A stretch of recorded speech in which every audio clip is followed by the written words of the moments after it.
You mentioned force majeure there. That's an interesting legal term that I often hear banding around. Just talk about that briefly and what rights that gives people. So force majeure and also frustration, they're the two keywords that are being used at the moment. And often clients will talk about, oh, well, the contract's frustrated because of the coronavirus, or we can rely on force majeure.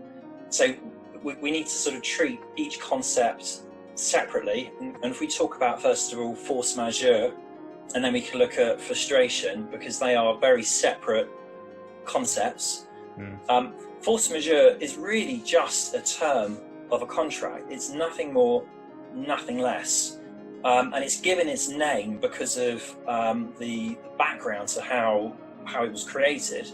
But essentially, it's a clause in a contract that says that when you enter into this contract,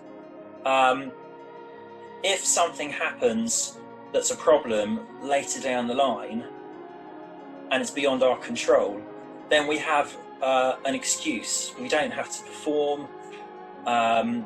We can bring the contract to an end. That's the kind of headline concept of a force majeure clause. Okay, so I guess the other party would try and have that excluded from a contract if possible, because as you said, it's really a kind of a catch-all that allows me to get out of it. Or is it a standard clause you would see in all contracts, regardless of how strong your negotiating position is? It really depends on contract to contract.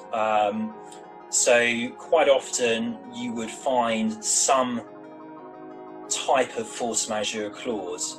And when we talked about the fact that contracts might be favourable for a supplier or a customer, and actually, if an event happens and a supplier can't perform, in actual fact, performance is never, the condition of the contract. It's not a material term. I mean, that is almost like a limitation of liability clause.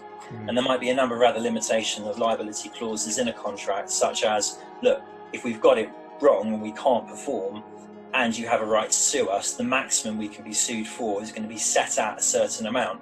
So these are all limitations, and force majeure, if you like, is just another one of, in the armoury, weapons that limit liability. It doesn't even have to be labelled as force majeure. It's just any clause that talks about the concept of, if we can't do what we've contracted to do because some event happens beyond our control, then we should be excused. And it might be as simple as a one-line. I've seen force majeure type clauses and it's just one sentence, whereas you can have force majeure that can go on for a good couple of pages, where you set out a lot more detail and a lot more regulation as to exactly when you can rely on force majeure.